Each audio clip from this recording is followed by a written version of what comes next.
Depois de algumas semanas de teste, é hora da gente falar do Motorola Moto G200. Será que ele é um bom aparelho para você? Então vem com a gente que a gente vai conversar sobre esse cara aqui hoje.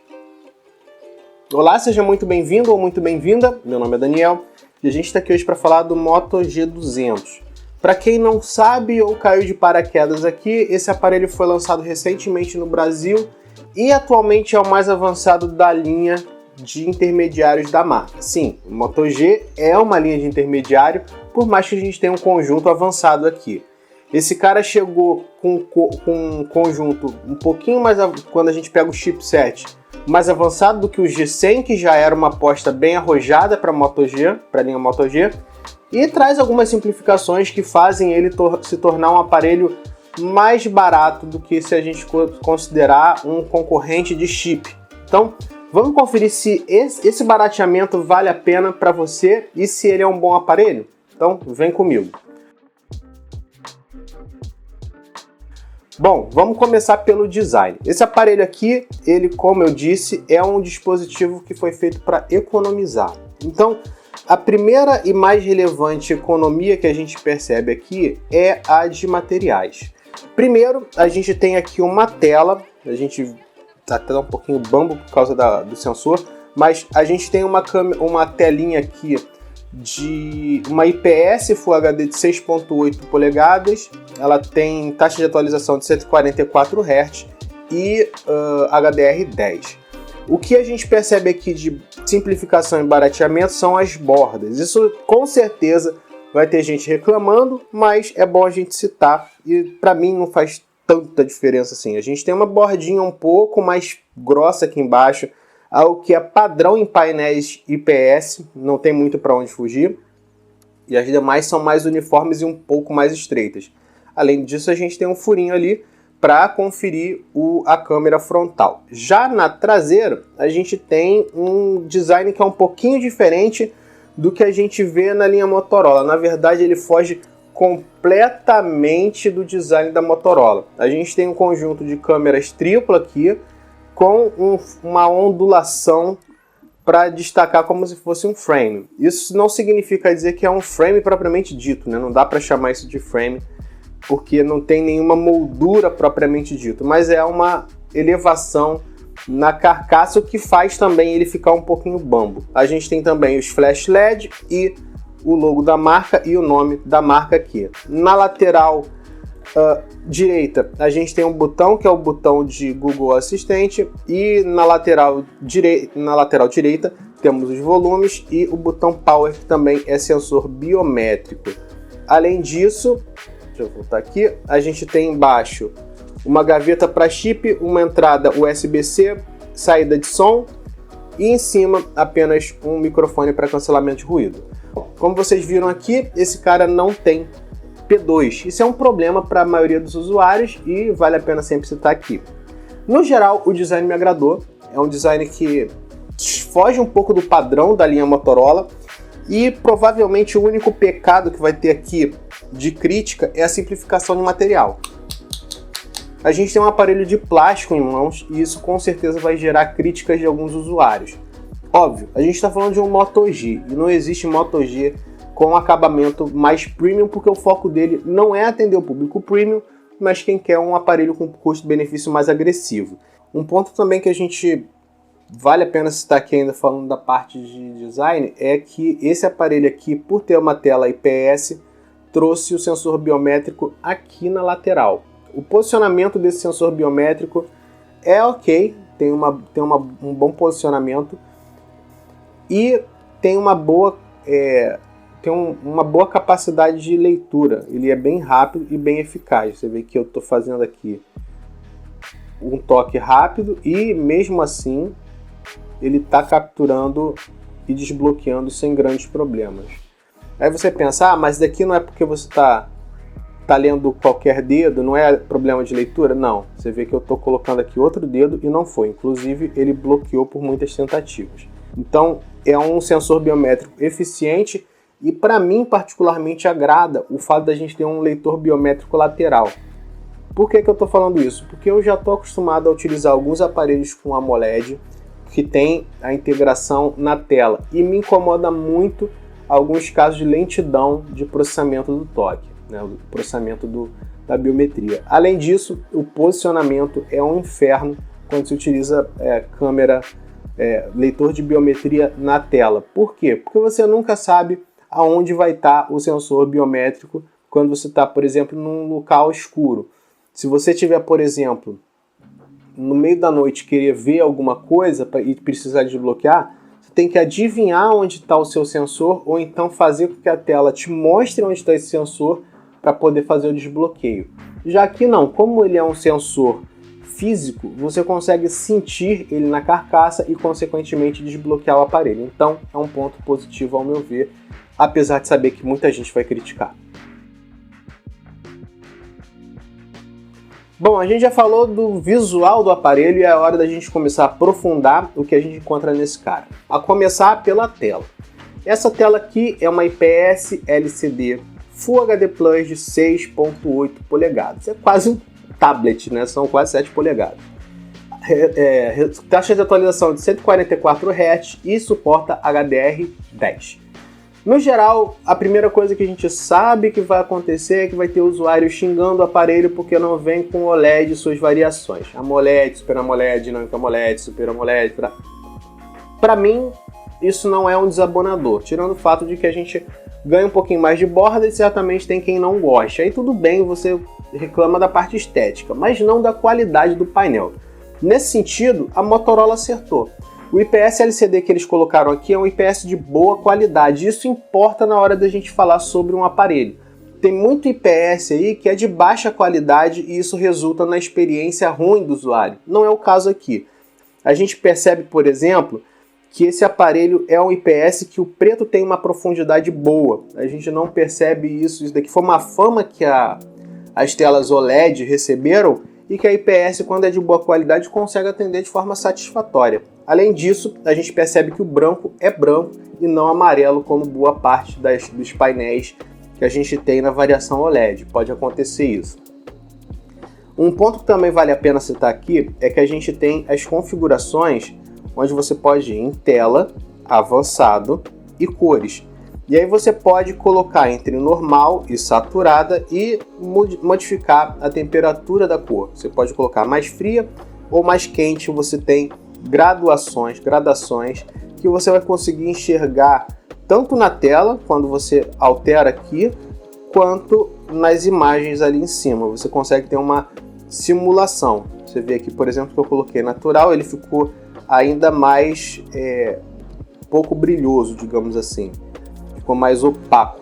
E aqui no saturadas, que é a configuração padrão do aparelho, eu considerei ideal, então eu não modifiquei. Obviamente, se você quiser fazer um tuning ali de melhorar um pouco mais a saturação, colocar um pouco mais frio, um pouco mais quente, você pode fazer nas configurações, é um ponto bacana aqui nesse aparelho. No geral, a tela ela agrada, entrega bom resultado, tem boas cores e, no geral, para consumo de jogos, consumo de multimídia, não deixa a desejar, pelo menos no quesito tela.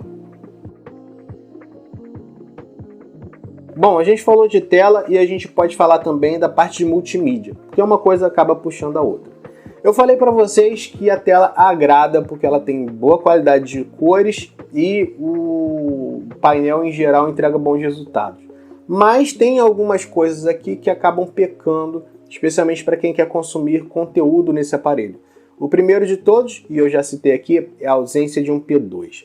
Faz falta e está saindo, no geral, para todos os usuários, né? Você vê que cada vez mais até aparelhos mais simples estão perdendo o P2 e pelo visto é um caminho sem volta. Então a gente tem que se adaptar a essa nova necessidade. Com isso, você é obrigado a ter pelo menos um fone de ouvido Bluetooth decente, ou então se você quer continuar utilizando um fone cabeado, um adaptador, ou então um fone direto USB-C. Já existe no mercado e você pode procurar por eles.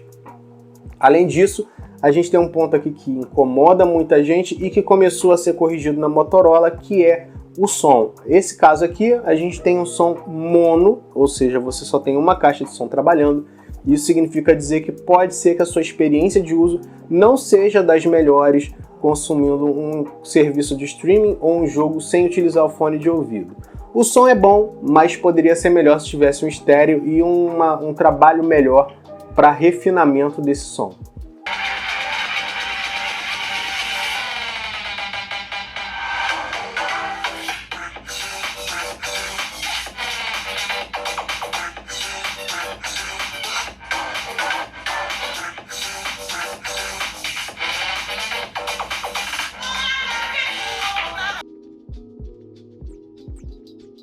Bom, a gente já falou praticamente de tudo que tem por fora e é hora da gente começar a entrar em detalhes por dentro do aparelho. Para começar, vamos falar do hardware desse cara aqui. Esse daqui é um Moto G e, como vocês sabem, Moto G tende a ser hardware intermediário. Até o ano passado, o padrão da linha Moto G era ficar parado ali na linha 400 e na linha 600 da Qualcomm. Snapdragon 400 e Snapdragon 600. Inclusive, os primeiros Motorola, os primeiros Moto G, Moto G1, Moto G2, eram com o Snapdragon 400, 410 e 400. Aqui a gente tem uma fuga do padrão. Por que a gente tem isso? A gente tem pela primeira vez a Motorola abandonando aquela proposta de ser um hardware intermediário e colocando um hardware avançado aqui. Na verdade, essa é a segunda vez que acontece isso. A primeira foi com o Moto G100. Com isso, a gente tem aqui um cara que combina o Snapdragon 888 Plus, 8 GB de RAM e 256 GB de armazenamento. Isso significa dizer que esse cara vai te trazer um desempenho muito bom para a grande maioria das tarefas, na verdade para todas. A gente fez testes no uso diário, no uso comum, e também fizemos testes de jogos. E no geral, esse cara atendeu muito bem. O único ponto que talvez possa incomodar é que ele tem menos RAM do que, por exemplo, um Edge 30 Pro ou um G100, por exemplo. O G100 tem Snapdragon 870 e 12 GB de RAM. Então, em RAM ele ganha, mas em chip ele perde. Então tem aquele trade ali que você tem que escolher. No geral, agradou, rodou todos os jogos muito bem, mas a gente sempre observa que tem uma esquentadinha ali a depender do tipo de jogo que você está rodando. Se você demandar mais hardware dele, consequentemente você vai sentir que ele vai dar uma esquentada a mais. Não vai ser aquela esquentada que você precisa pegar aquela luva de cozinha para jogar, mas ele vai dar uma esquentadinha. Isso é um padrão que a gente tem visto acontecer na maioria dos Snapdragons atuais. Então, vale a pena observar aqui. Mas se você mudar a configuração para um pouco mais abaixo, nesses jogos mais avançados, vai ficar mais agradável. Isso se reflete em especial em jogos como Fortnite e Genshin Impact, que exigem mais hardware e mais processamento. Nos outros mais intermediários, como Asphalt, Real Racing, por aí vai, ele fica super de boa e não tem muito aquecimento. Na real, é raro a gente ver aquecimento nesses jogos. Um outro ponto que vale a pena citar aqui é que a gente tem aqui em Sistema e Desempenho a opção de otimização de RAM. O que é otimização de RAM? Você pode chegar e pedir para o aparelho considerar parte do seu armazenamento como uma RAM extra. Nesse caso aqui, você pode acrescentar mais 2 GB usando armazenamento. Então, seu aparelho vai passar a ter 10 GB de RAM e você vai perder 2 GB de armazenamento. Óbvio, vale a pena observar aqui, 2 GB a mais de RAM de armazenamento, que não é tão eficiente quanto a RAM padrão, mas vai te dar um respiro a mais em desempenho, caso você precise de muito multitarefa e queira mais RAM, tá? Então, é a observação que vale a pena citar aqui. Como eu disse, no geral, o hardware atende muito bem e não deixa a desejar em nenhuma tarefa que exija força, porque o Snapdragon 888 Plus foi basicamente o chip mais avançado da Qualcomm no ano passado, então não tem muito para onde fugir. E como sempre, você confere agora na tela os resultados obtidos no benchmark. Se você quiser ver em detalhes, é só pausar o vídeo e conferir com calma.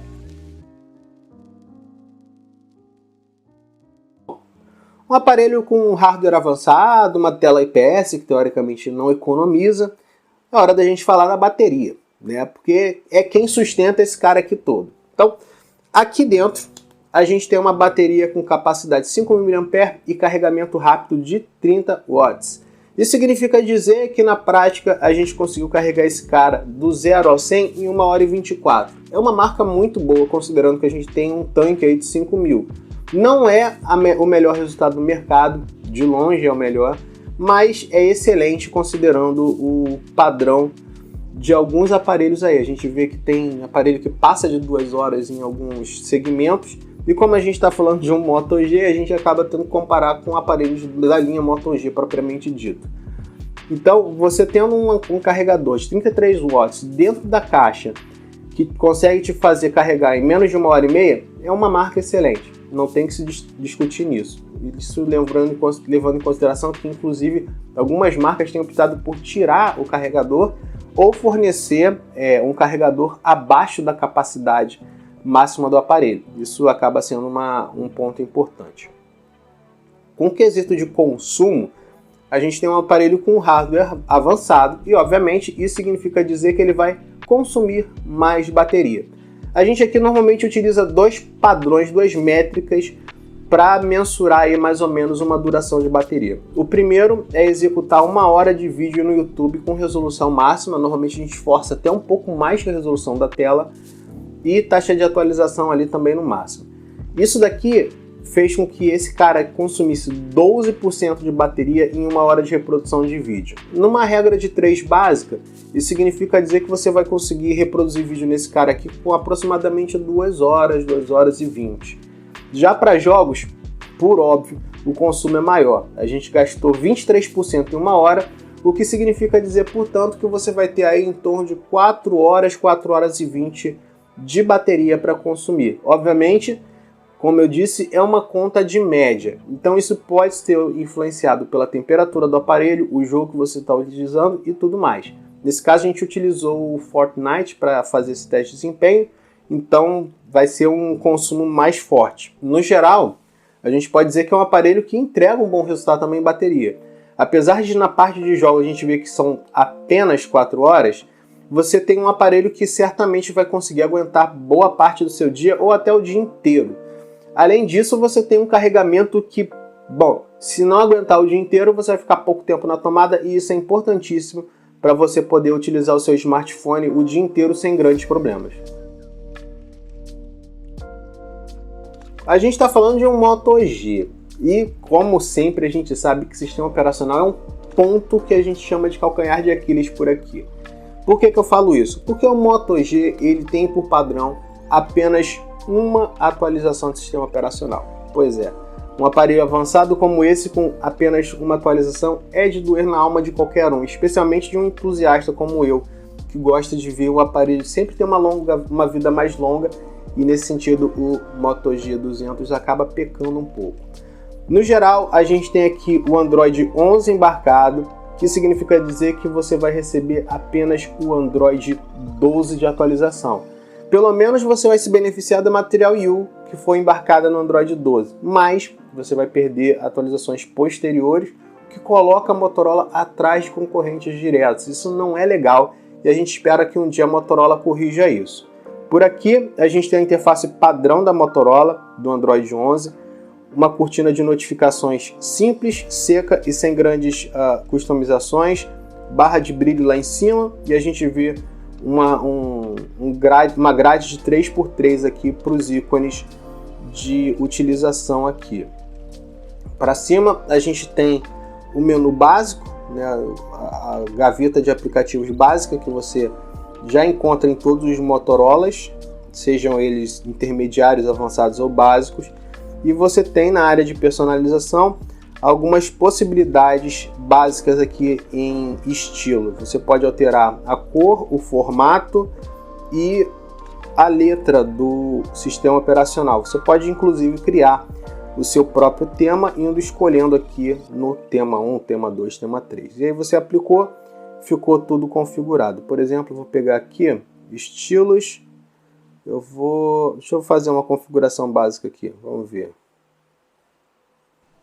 Pegar essa daqui, pegar o azul, o roxo aqui, deixa eu ver aqui, pegar o verde. Formato, eu posso colocar, por exemplo, esse daqui, que é mais irregular. Ok, beleza, eu vou avançar e vou aplicar. E aí você vê que o formato do ícone mudou, inclusive aqui dentro, as cores também mudaram e também mudou aqui dentro os botões. Então se você colocar, por exemplo, o botão quadrado, redondo lá, ele vai acompanhar inclusive na cortina de notificações.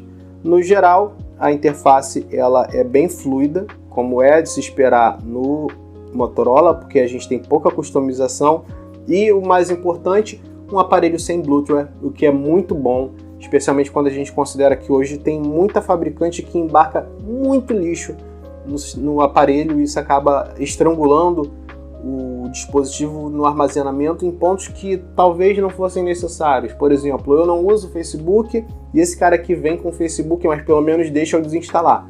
Tem marca que não deixaria, por exemplo. Então é um ponto de elogio, mas peca por não ter atualização. Ter uma atualização apenas é um calcanhar de Aquiles. Para alguns usuários não faz diferença, mas é importante da gente citar aqui.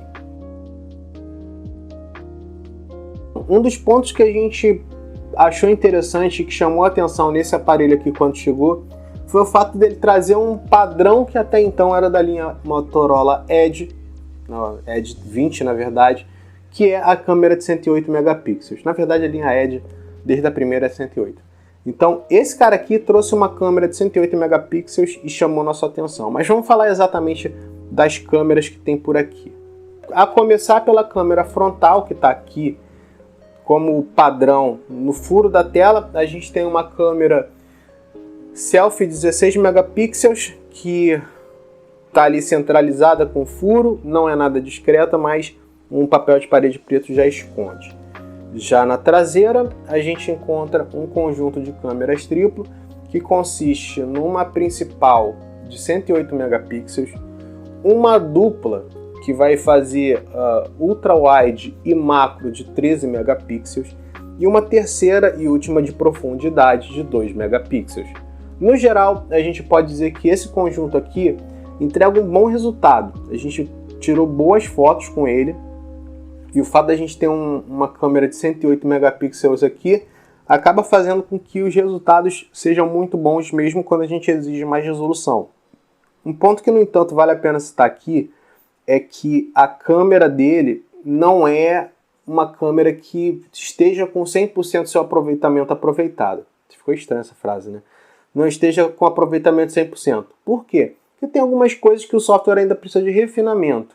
Isso é algo que às vezes a gente percebe na Motorola e talvez com o tempo ela consiga ajustar isso. Um dos pontos clássicos disso é o modo noturno. O modo noturno trabalha bem, mas ele consegue tirar muita cor. Para fazer com que fique enxergável os itens que você deseja fotografar, ele tira muito a cor e acaba ficando estranho. Você consegue perceber isso, por exemplo, nas fotos que a gente está mostrando aí. No geral, o resultado foi agradável, foi aceitável e foi bem interessante.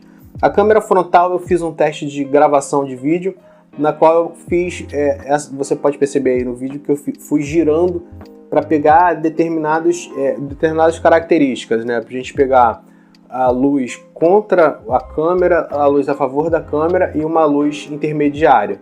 E no geral foi bem ok o resultado. A gente percebe que o HDR conseguiu trabalhar de maneira satisfatória, apesar de achar ainda que poderia melhorar um pouco na captura do céu em alguns pontos. Mas para a maioria dos usuários vai ser uma câmera que passa e que agrada. Então a gente deixa essa observação que no geral é uma câmera interessante. 108 megapixels ajuda e uma ultra-wide com 13 megapixels é algo de se elogiar, especialmente quando a gente pode também utilizar ela para fotos em macro, algo que normalmente numa linha de intermediários, e de novo, é o padrão da Motorola Moto G intermediário, então a gente tem que chamar ele de intermediário, colocar sensores de 2 ou 5 megapixels, então 13 megapixels é muito bom para um intermediário. Chegou a hora de falar efetivamente sobre esse cara aqui, que por sinal, eu vou dar uma limpadinha aqui que já está me incomodando. Esse cara aqui é um cara que você vai ficar dividido se vale a pena ou não, e eu também fiquei. Ele tem um bom conjunto de hardware, ele tem uma câmera que atende muito bem, a tela é bacana, o sensor biométrico está num posicionamento que para mim agrada bastante, e a bateria tem um bom carregamento e dura consideravelmente bem. Em contrapartida, a gente tem um sistema operacional que não vai ter tanta atualização, especialmente quando a gente compara com os concorrentes, e a gente tem também a ausência de um P2 e de um som estéreo. Isso daí acaba impactando negativamente para os usuários. Obviamente tem também o ponto de que não tem IP68, que vai ter gente reclamando, mas vai do gosto de cada um. Eu acho que o IP68 às vezes acaba sendo um risco para alguns usuários do que um problema em si. Por que eu falo isso? Porque tem usuário que considera IP68 como oportunidade de mergulhar, e não é. A gente até vai fazer um vídeo sobre isso futuramente. Mas a gente não tem o IP68 aqui, então também dá para considerar como um ponto negativo. No geral, é um aparelho que me agradou, me atendeu muito bem no tempo que eu fiquei utilizando, já vem com 5G embarcado, vai ser um aparelho que vai durar por muito tempo quando a gente considera hardware, desempenho e conectividade, mas vai ser um aparelho datado porque ele vai ter poucas atualizações. Vale a pena gastar num cara como esse? Até vale, a depender do preço. Eu acho que o preço de lançamento dele foi um pouquinho mais alto e poderia ser um pouco melhor. Quando a gente vê ele chegando ali na casa dos 3 e pouco, aí já começa a ficar um pouquinho mais interessante. Se ele passou dos 4, aí eu já pensaria mais, porque a gente tem outros concorrentes no mercado que podem ser opções mais interessantes com custo mais baixo. De toda forma, vale a pena ficar de olho em promoções. O Motorola costuma cair de preço bem depois de alguns meses de lançamento e obviamente com o G200 não vai ser diferente. Então, fica de olho nas promoções, fica de olho nos canais de oferta, inclusive aqui no nosso site você tem a ficha dele que você pode se cadastrar para receber notificação quando chega a um preço mais baixo e aproveitar uma determinada promoção quando acontecer. Bom, eu fico por aqui, agradecendo pela sua presença, esperando você nos próximos vídeos e pedindo, como sempre, aquele like para você se inscrever, ativar a sinetinha, isso se você ainda não for, e se você achou que tem alguma coisa aí que poderia ser destaque de comentário sobre o G200, deixa aqui nos comentários, nunca é demais a gente ouvir a opinião de vocês. Bom, eu fico por aqui, esperando você nos próximos vídeos e agradecendo, como sempre, a sua presença e a sua companhia. Valeu, um abraço, até a próxima e tchau, tchau.